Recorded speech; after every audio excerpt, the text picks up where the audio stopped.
요한계시록 3장 21절부터 22절, 두 절밖에 되지 않으니까 우리 같이 한번 한 목소리로 읽어보도록 하겠습니다. 함께 읽겠습니다. 시작. 이기는 그에게는 내가 내 보좌에 함께 앉게 하여 주기를, 내가 이기고 아버지 보좌에 앉은 것과 같이 하리라. 귀 있는 자는 성령이 교회들에게 하시는 말씀을 들을지어다. 아멘. 요한계시록 11번째 시간, 제목은 예수님이 이끄시는 교회라고 잡아봤습니다. 예수님이 이끄시는 교회. 최근 유행하는 말, 최근은 아니고 예전부터 조금 유행했던 말 중에 메타인지라는 말이 있어요. 혹시 들어본 분이 있을지 모르겠습니다. 메타인지, 그러면 뭡니까? 인지에 대한 인지를 뜻하죠. 인지에 대한 인지. 쉽게 말하면 자기가 가지고 있는 생각이나 자기가 가지고 있는 감정을 객관적으로 대상화해서 그것을 다시 한번 생각해 보는 것. 이것을 메타인지라고 합니다. 그래서 보통 메타인지 능력이 높은 사람은 자기 자신에 대해서 반성적이죠. 자기가 왜 그런 감정을 느꼈는지, 또 자기가 왜 그런 생각을 했는지, 이런 것들을 보다 정확하게, 보다 객관적으로 생각을 해본다는 겁니다. 반면 메타인지 능력이 낮은 사람은 어떨까요? 자기 감정과 자기 생각에 몰입하는 경향이 있어요. 내가 왜 그런 말을 했고, 내가 왜 그런 행동을 했고, 또 나의 그런 언행이 상대방에게 어떤 영향을 끼치는지를 생각을 못합니다. 그런 것들을 제대로 파악하지 못한다는 거예요. 그래서 요즘에는 메타인지 능력을 높이는 무슨 학습법, 훈련법 관련된 책들도 많이 나오더라고요. 메타인지 능력이 높은 사람이 학습 능력이 높고, 업무 능력이 높고, 또한 인간관계에도 잘 맺는다는 겁니다. 사실 이와 같은 메타인지 능력은요, 그리스도인에게도 꽤 중요하게 적용이 되는 거예요. 더 정확하게 말하면 모든 그리스도인은 메타인지 능력이 높아져야 합니다. 왜냐하면 그리스도인은 기본적으로 자기 반성, 자기 회개가 특화되어 있는 사람이잖아요. 자기 반성, 자기 회개. 자기를 살필 줄 아는 능력, 자기 감정과 생각을 조절할 줄 아는 그런 능력, 이런 것이 그리스도인의 특징입니다. 이것은 사람의 기질과 상관이 없어요. 예컨대 우리는 이렇게 생각해서는 안 됩니다. 나는 감성적인 사람이라서 이런 부분은 필요가 없습니다. 나는 다혈질이라서 이거와 상관이 없습니다. 나는 둔한 사람이라서 이런 핑계가 소용이 없다는 거예요. 성경을 보시면 여러분 아실 겁니다. 성경은 특정한 몇 사람들에게, 예컨대 이성적이거나 성찰적인 사람들에게만 회개하라고 요청하지 않죠. 그런 사람들에게만 자신을 돌아보라고 요청하지 않아요. 예수님을 믿는 모든 그리스도인이라면 모두가 다 자기 자신을 돌아봐야 돼요. 회개해야 돼요. 감성적인 사람도, 다혈질적인 사람도, 둔한 사람도 그리스도인이라면 회개의 요청을 받습니다. 회개가 여러분 뭡니까? 자기를 살피는 거죠. 그리고 그 자리에서 돌이키는 겁니다. 또한 모든 성경은 모든 그리스도인들에게 무엇을 요청하냐면 생각의 조정을 요청해요. 생각의 조정. 과거에는 골로새서 2장을 보시면 이런 표현이 있어요. 땅의 것을 생각했지만 이제 예수 그리스도를 믿은 지금은 위의 것, 하늘의 것을 생각해야 돼요. 그렇게 명령을 합니다. 생각의 조정, 가치관의 변화, 이것은 이성적이고 또한 성찰적인 사람에게만 주어진 특정한 명령이 아니잖아요. 모든 그리스도인에게 주어진 명령이에요. 그런 의미에서 그리스도인이라면 앞서 말씀드린 메타인지 능력, 인지에 대한 인지, 생각에 대한 생각, 이 능력이 점차 높아져야 정상입니다. 차이가 있다면요, 자기의 생각과 감정을 관찰하는 그 기준이죠. 일반적으로 곧 세상 사람들은 이성을 통해 그것을 더 냉철하게, 그것을 더 객관적으로 살핍니다. 그들의 수단은 이성이에요. 이성을 통해서 자기 생각과 감정을 파악하고 분석하고 조절을 한다는 것이죠. 그런데 그리스도인은 어떨까요? 그리스도인은 그 기준이 말씀입니다. 하나님의 말씀을 통해서 내 생각을 생각하는 거예요. 이 표현이 굉장히 중요하죠. 하나님의 말씀을 통해서 내 생각을 생각하는 거예요. 그래서 과거부터 이와 같은 사고방식을 계시의존적 사고라고 얘기해요. 계시의존적 사고, 곧 하나님의 계시인 하나님의 말씀을 의존하여 내 생각을 생각하는 거예요. 하나님의 말씀을 통해서 내 감정을 관찰하는 겁니다. 그래서 그 말씀을 통해 내 생각을 조정하고 내 감정을 조절하고 내 언행과 태도를 변화시켜 나가는 것, 이게 그리스도인의 메타인지 능력이에요. 그래서 사실 여러분, 우리가 자기 반성적이고 자기 성찰적인 사람들을 우리 세상 속에서 만나다 보면 어떤 의미에서는 저 사람이 그리스도인보다 훨씬 더 괜찮은 것 같다는 생각까지 들 때가 있어요. 종종 우리가 그러하죠. 꽤나 분석적이고 또 꽤나 자기 반성적인 사람과 대화를 나누다 보면 이 사람의 인격이, 이 사람의 성품이 참으로 좋구나, 심지어 교회 다니는 사람보다 더 낫구나, 이렇게 생각이 들 때가 있습니다.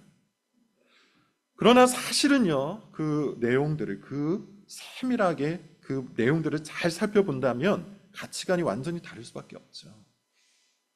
그리스도인은 하나님의 말씀으로 생각하고 하나님의 말씀으로 감정을 느끼고 하나님의 말씀으로 회개하고 하나님의 말씀 안에서 자기를 변화시키는 존재이기 때문에 비록 그 속도는 더디다 할지라도 그리스도인과 세상 사람들은 다릅니다. 자, 메타인지 능력, 이 얘기를 갑자기 왜 꺼냈는가? 우리는 지난 7번의 설교를 통해서 교회가 어떠해야 하는지를 계속해서 들어왔어요. 7개의 교회, 여러분 기억하시는지 키워드만 한번 생각해 볼까요? 에베소 교회. 에베소 교회를 향해서 예수님께서는 뭐라고 말씀하셨죠? 처음 사랑을 회복해야 하는 교회다. 서머나 교회는 어떻습니까? 서머나 교회는 끝까지 충성한 교회다, 이렇게 칭찬만 하셨어요. 버가모 교회는 여러분 어떻습니까? 니골라당의 교훈을 받아들인 교회. 두아디라 교회는 이세벨의 교훈을 받아들인 교회. 사대교회는 살았다는 이름은 가지고 있으나 실상은 죽은 교회. 빌라델비아 교회는 작은 능력을 가지고도 끝까지 순종한 교회. 라오디게아 교회는 뜨겁지도 차지도 않은 교회. 그런 부자 교회. 자, 그렇게 우리는 7번의 시간을 통해서 7교회를 요약을 했는데요. 이 7교회의 모습을 통해서 우리 교회의 메타 인지 능력을 높일 필요가 있어요. 쉽게 말하면 이 7교회를 향한 예수님의 말씀을 생각하면서 우리를 돌이켜보고 우리의 생각과 감정과 태도와 행동을 조정해야 한다는 겁니다. 각 교회를 향한 말씀은 여러분 이미 7번의 설교 동안 살펴봤으니 그것을 다시 반복하지는 않겠습니다. 모든 교회를 향한 예수님의 공통적인 말씀이 있으니 그것을 통해서 우리의 신앙적 메타인지 능력, 우리 교회 메타인지 능력을 한번 높여보도록 하죠. 첫 번째, 우리가 교회에 대해서 가장 먼저 알아야 될 교훈, 우리가 교회에 대해서 가장 먼저 붙들고 있어야 되는 가장 중요한 교훈은 뭐냐면 예수님께서 교회에게 말씀하신다는 거죠. 예수님께서 교회에게 말씀하신다는 거. 사실상 여러분 여기에서 모든 것이 다 결정됩니다. 이것을 받아들이느냐 받아들이지 않느냐에 따라서 교회가 결정돼요. 예컨대 이런 겁니다, 여러분. 세속주의 교회 이야기를 제가 7교회를 말하면서 많이 말씀을 드렸는데, 세속주의 교회의 특징이 있어요. 세속주의 교회의 특징 뭘까요? 자기 멋대로 결정하고 자기 멋대로 교회를 끌고 가는 거죠. 예수님의 말씀이나 성경의 교훈을 중시하고 그것을 기초로, 그것을 토대로, 그것을 근거로 교회를 이해하고 교회를 세워나가는 것이 아니라 자기 생각, 자기 경험, 자기 편견, 더 나아가 세상에서 얻은 지식과 경험을 갖고 교회를 이해하고 교회를 결정하는 겁니다. 이것이 세속주의 교회의 가장 커다란 특징이에요. 자, 이런 세속주의 교회는 크게 2가지 정도로 나뉘는데요. 첫 번째는 카리스마적 교회입니다. 더 정확히 이야기하면 카리스마적 리더십을 가진 한 사람의 뜻이 교회를 규정하고 교회를 이끄는 것이죠. 사실 이런 식의 교회는요, 가장 빠르게 성장할 수 있고 가장 편하게 성장할 수가 있습니다. 여러분들은 혹시 기억하실지 모르겠는데 한 몇 년 전 아주 논란이 되었던 교회 하나가 있어요. 우리 교단에 속해 있는 교회입니다. 뭐 당연히 장로교회겠죠. 대학가에 개척을 했고요. 대학가에 자리를 잡으면서 굉장히 빠른 속도로 성장했어요. 한 5년 만에 1000명 정도 됐다고 합니다. 엄청나게 빠른 속도죠. 성장 속도죠. 그런데 이 교회가 뉴스에 나온 적이 있어요. 좋은 소식으로 나온 게 아니라 아주 나쁜 소식으로 나왔는데 뭐 굉장히 충격적인 뉴스가 많이 있었습니다. 그런 이야기는 배제하고 제가 주목했던 뉴스 중에 이런 게 있습니다. 크리스마스 전야제를 교회가 보통 하잖아요. 근데 담임 목사가 밴드를 연주하면서 밴드를 만들고 거기서 연주를 하면서 모든 교인들이 열광을 했대요. 목사 사인을 받으려고 사람들이 막 모여들고 목사는 마치 콘서트를 하는 것처럼 연주를 했다고 합니다. 실질적으로 크리스마스 전야제는 예수 그리스도의 탄생을 생각하고 기념하는 날인데 오히려 이 교회는 뭘 한 겁니다. 뭘 한 겁니까? 목사가 중심이 되고 목사가 주인공이 되는 그런 행사를 연 것이죠. 앞서 말씀드린 것처럼 이 교회는 장로교회입니다. 우리 교단이에요. 당연히 장로 임명을 해야 돼요. 1000명 정도 됐으니 많은 장로가 필요했겠지만 이 목사는 장로를 한 명도 임명하지 않고 혼자서 다 운영했대요. 그게 효율적이고 그것이 교회를 성장시키는 방법이라고 심지어 강의까지 했습니다. 성경의 교훈을 받아 예수님의 말씀을 받아서 어떻게 하면 교회를 주님 원하시는 교회로 세울까를 고민하기보다는 효율을 높이기 위해서 카리스마적 목사가 독단으로 교회를 규정하고 교회를 이끈 것이죠. 이런 교회는 세속주의 교회예요. 아무리 빠른 성장을 하고 아무리 많은 사람들이 모여들고 아무리 커다란 규모를 이루었다 할지라도 하나님의 말씀, 성경의 교훈, 예수님의 말씀과 상관이 없다면 그 교회는 세속주의 교회가 될 수밖에 없죠. 또 세속주의 교회 중에 이런 형태가 있는데요. 민주주의 교회죠. 여러 번 말씀드렸으니 여러분 오해하실 필요는 없습니다. 교회는 민주적 요소가 있어요. 그렇지만 민주주의는 아니에요. 예컨대 교회를 철저히 민주주의로 이끌고 있는 그런 교회들이 있는데요. 교회에 모인 교인들의 색깔이, 그들의 가치관이, 그들의 세계관이 교회를 규정하는 거죠. 그러면서 교회의 정관도, 교회의 규범도 성경을 근거하거나 예수님의 말씀을 통해서 교회는 이와 같아야 한다. 그래서 우리 교회는 이렇게 할 것이다. 이렇게 정하는 게 아니라 모여든 교인들의 색깔을 통해서 그 교회가 규정되는 거예요.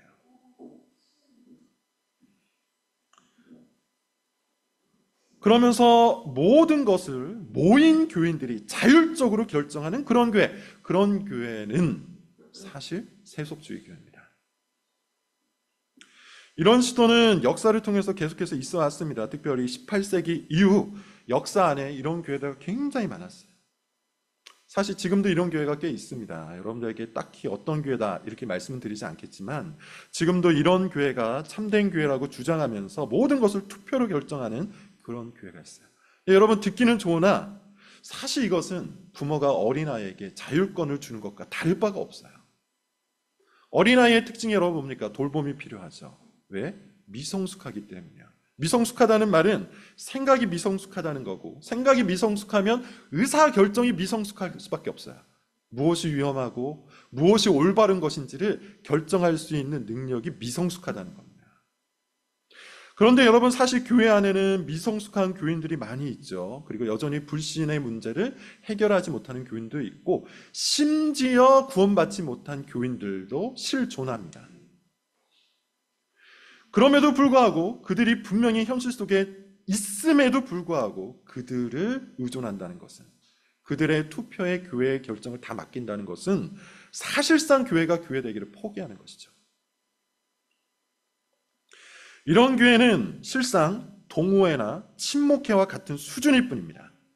세속주의 교회는 그렇게 예수 그리스도의 말씀과 성경의 교훈을 통해 규정하고 그것을 통해서 교회를 이끌어가는 것이 아니라 세상의 가치관, 성경이 말하지 않는 가치관, 성경 이외의 가치관을 가지고 교회를 세우는 교회예요. 참된 교회는 어떤 교회입니까? 오직 예수님의 말씀을 듣습니다. 우리가 지난 7번의 시간 동안 요한계시록 7교회를 살펴보면 알다시피 예수님께서 각 교회들에게 말씀하시잖아요. 에베소 교회의 사자에게 편지하라. 서머나 교회의 사자에게 편지하라. 예수님은 자기 교회를 자기 피로 값주고 사신 그 교회를 고아 취급하지 않으세요. 자율적으로 맡겨놓지 않습니다. 교회가 나아가야 될 길, 교회가 바르게 세워질 수 있는 방법, 교회의 목표와 방향, 이 모든 것들을 분명하고 명확하게 말씀하십니다. 그러므로 여러분, 우리는 교회에 대한 예수님의 말씀을 우선적으로 들어야 돼요. 예수님은 교회에 대해서 말씀하시기 때문이에요. 빠른 성장, 편리한 성장, 어쩌면 여러분 우리가 이것을 목표로 하고 조바심을 낼 수도 있습니다. 그러나 그것이 아니라 우리가 먼저 따지고 물어야 될 것은 우리 교회가 과연 말씀 안에서 세워지고 있는지, 교회 A부터 Z까지 교회의 모든 것들이 다 하나님의 말씀을 쫓고 있는지 그것을 따져봐야 돼요. 칼빈이 이런 말을 했죠. 말씀 밖에서 경주하기보다 말씀 안에서 절뚝이며 걷겠다. 말씀 밖에서 빠른 속도로 달리기보다는 말씀 안에서 쩔뚝거리면서라도 천천히 걷겠다는 거예요. 그렇게 교회를 세울 수 있기를 바랍니다. 그렇게 교회를 만들어 나갈 수 있기 바랍니다. 예수님의 말씀을 듣는 교회, 예수님의 말씀을 따라 세워지는 교회, 여러분 상상만 해도 멋진 일이 아닙니까? 이 시대에 그런 교회가 꼭 필요하지 않겠습니까? 두 번째, 예수님이 각 교회를 평가하신다는 사실, 우리는 이 7교회를 통해서 들을 수 있어요. 평가라는 말이 굉장히 중요하죠. 사실 사람들은 평가라는 말을 매우 싫어합니다.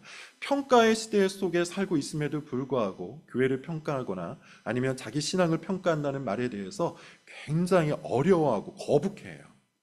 근데 여러분 7교회를 보시면 어떻습니까? 예수님께서 7교회를 아주 세밀하게 평가하시잖아요. 누가 이것을 부정할 수 있겠어요? 예수님이 사대교회를 어떻게 평가하십니까? 네가 살았다 하는 그 이름, 유명세는 갖고 있으나 실상 너희 속을 들여다보니 너희는 죽은 교회다.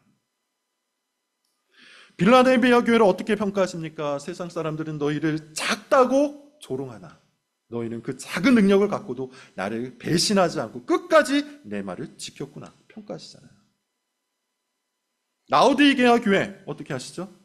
라오디게아 너희는 뜨겁지도 않고 차지도 않고 스스로 부요하다, 나는 부자다 그렇게 말하나 내가 보니 너는 가련하고 공고하고 가련한 교회다. 이 모든 게 뭡니까? 다 평가잖아요. 우리는 너무나도 쉽게 우리 멋대로 생각해버리는 경향이 있어요. 계속해서 드리고 있는 말씀입니다. 너무나도 쉽게 우리 멋대로 생각해버리는 경향이 있어요. 그래서 예수님이 교회를 결코 평가하지 않는다 이렇게 생각해버릴 때가 있습니다. 그러나 예수님은 교회를 평가해서 심지어 평가에 미치지 못하는 교회를 향해서 뭐라고 말씀하시냐면 내가 너의 촛대로 옮기겠다. 에베소 교회를 향해서 하신 말씀이죠. 촛대로 옮긴다는 말은 예수님께서 떠나신다는 뜻이에요. 사실 신약 성경을 여러 번 쭉 보시면 특별히 서신서를 보면 교회에 대한 평가들이죠. 에베소 교회, 빌립보 교회, 고린도 교회, 데살로니가 교회 등등 바울은 각 교회를 평가하고요. 그 교회에 적합한 교훈을 줍니다. 어떤 교회에게는 위로와 권면이라는 교훈을 주시고 또 어떤 교회에게는 책망과 훈계라는 그런 교훈을 줘요. 그렇게 교회를 평가하고 그 교회에 걸맞은 교훈을 준다는 겁니다. 여러분 이것은 우리가 좋으나 싫으나 쉽게 말해서 우리가 싫어해도 일어나는 일이에요. 교회의 왕이시고 교회의 주인이신 예수님께서는 하늘 보좌 위에서 교회를 평가하세요.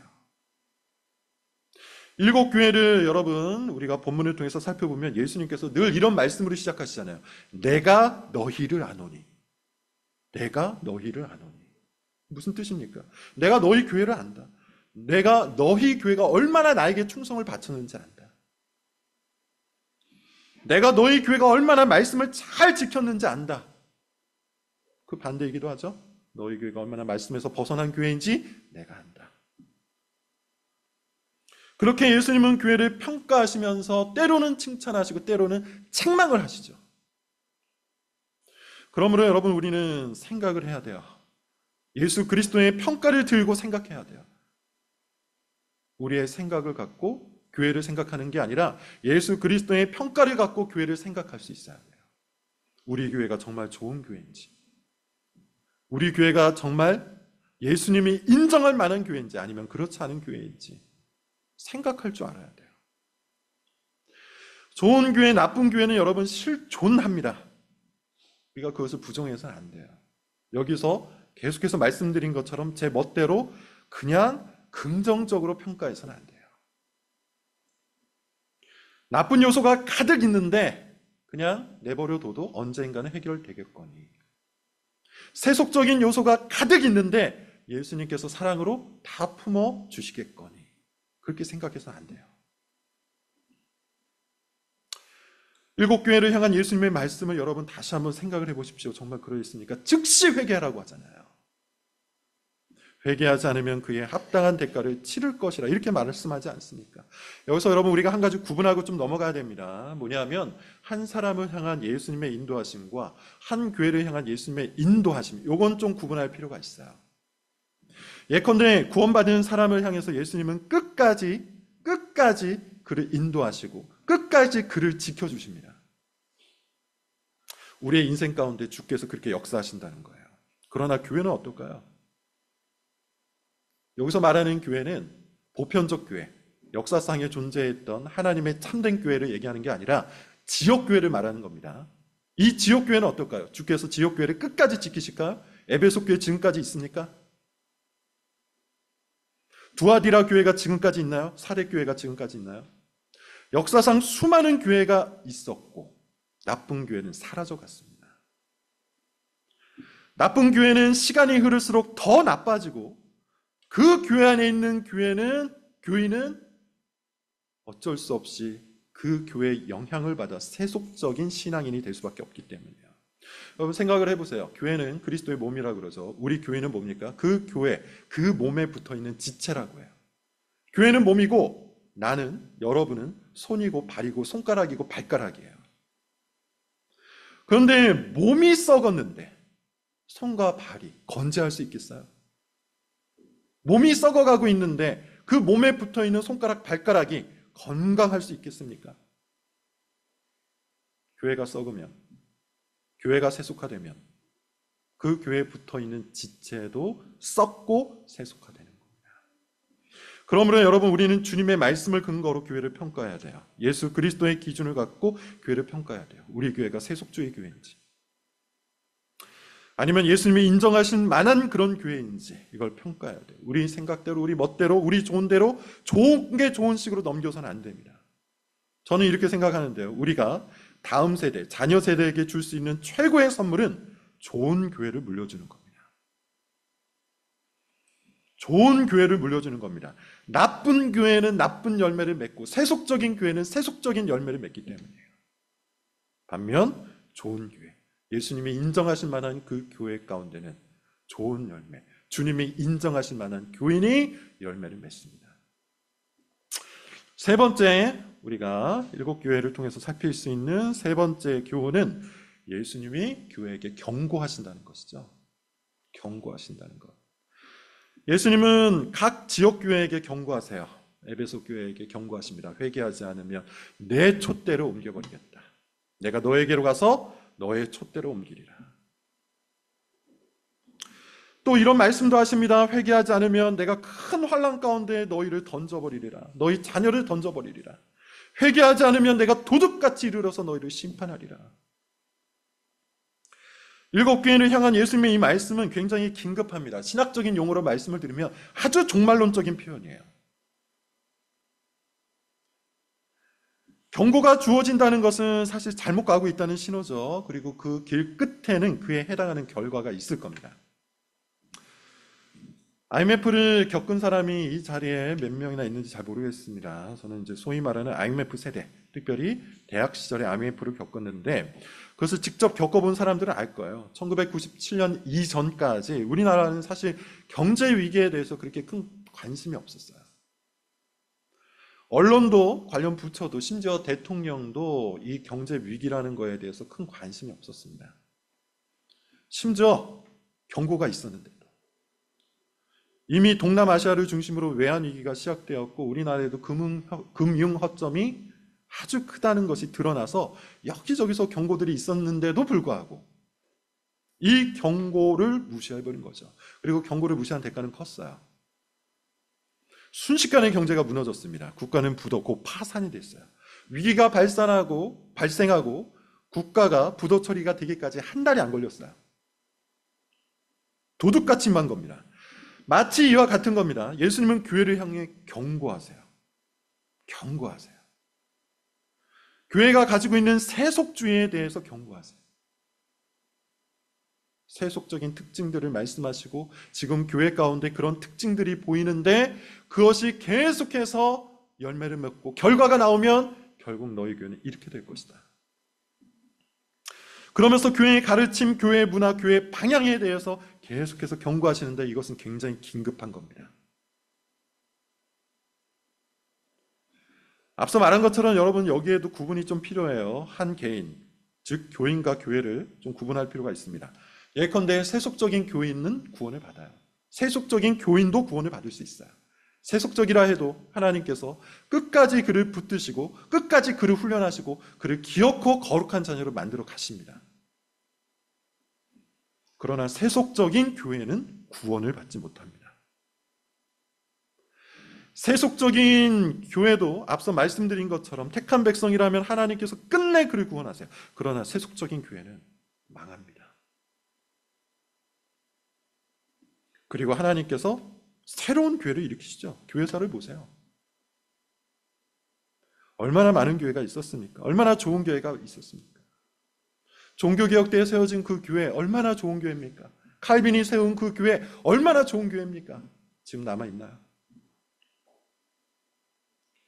그런 의미에서 하나님의 참된 교회는 지속되나 지옥교회는 지속되지 않아요.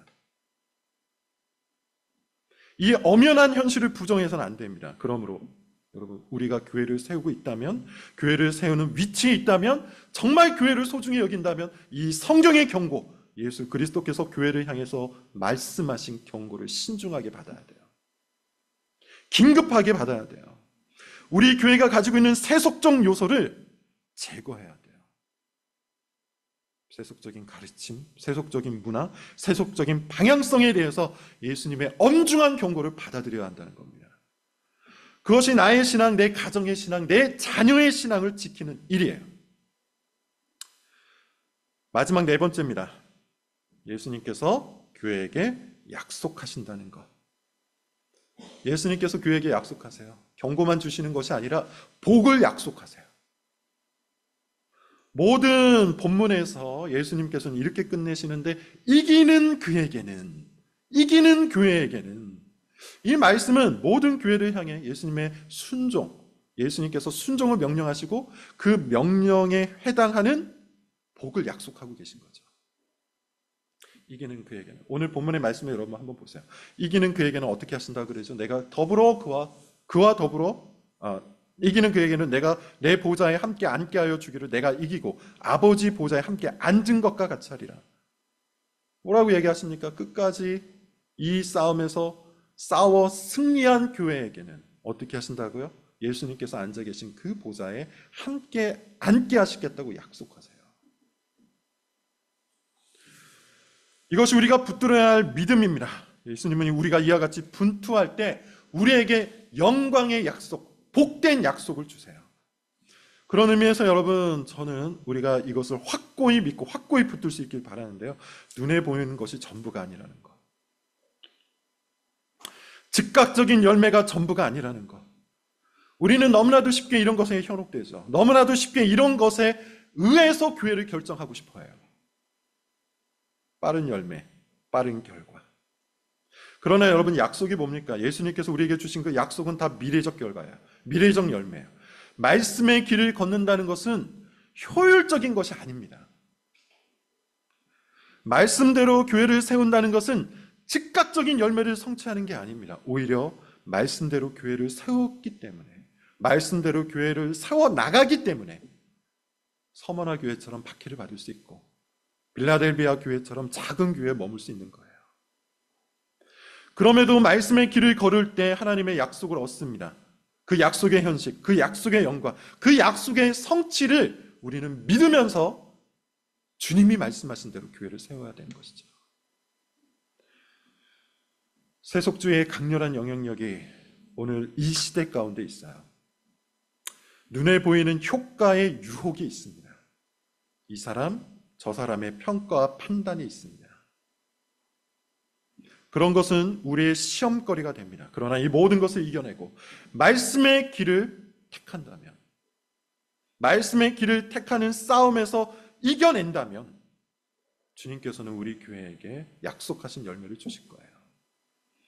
고난이 싫다고 여러분 외면하지 맙시다. 상한 감정이 싫다고 도망가지 맙시다. 박해와 가난이 싫다고 거부하지 맙시다. 말씀의 길을 걷기로 작정했다면 분투합시다. 세속주의와 타협하지 말고 언제 어디서나 우리 모두가 그리스도인의 증인이 될 수 있기를 바랍니다. 결론입니다. 모든 교회에게 예수님께서는 이런 말씀으로 끝내시는데, 교회들에게 하시는 말씀을 귀 있는 자는 들을지어다. 들을지어다. 우리는 교회를 세우는 중이에요. 그렇게 우리는 지금 선택 앞에 놓여 있습니다. 예수님의 말씀을 들을 것인지, 예수님의 말씀 이외의 다른 것들을 들을 것인지. 어떤 교회를 여러분 세우실 겁니까? 우리 자녀들에게 어떤 교회를 물려줄 겁니까? 큰 교회를, 유명한 교회를, 성장하는 교회를, 그런 교회를 여러분 꿈꾸십니까? 저의 꿈은 다릅니다. 저의 꿈은 우리 교회가 예수님의 말씀을 듣는 교회가 되는 겁니다. 예수님의 평가에 귀를 기울이는 교회가 되는 겁니다. 예수님의 경고에 반응하고 예수님의 말씀을 오롯이 쫓는 교회, 오직 예수님의 이끄심만 받는 교회, 그런 교회가 되는 것이 우리의 꿈이 되어야 마땅하지 않겠습니까? 우리 모두가 합심하여 그런 교회, 예수님이 이끄시는 교회를 만들어 나갈 수 있기를 바랍니다. 기도하겠습니다. 하나님,